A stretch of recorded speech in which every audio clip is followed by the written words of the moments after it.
So with Christmas coming, I've been looking at a lot of advent calendars for my kids, and I got to the point where I was like, it'd be a better deal if I just filled an advent calendar with my own stuff. And so I found this one that you can fill it up with things they like and aren't having to get one that they like some of the stuff and some of the stuff they're not going to care about.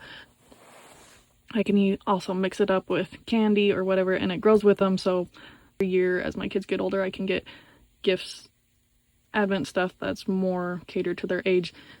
Fun part about this is it's just raw wood, and so I can do whatever I want. So I can paint it to their personalities or whatever it is, and so then they can go on and take this with them when they leave the home and have it for their kids.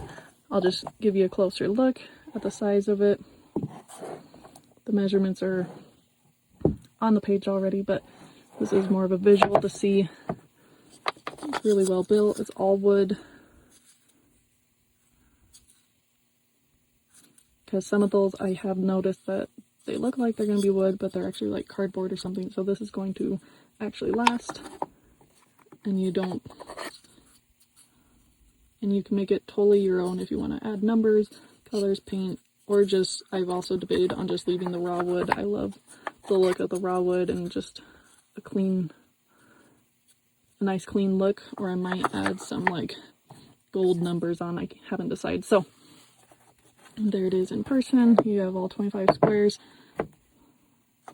So you have enough for every day of the month leading to Christmas. So great way to save money and still be able to do the advent calendars the way you want to.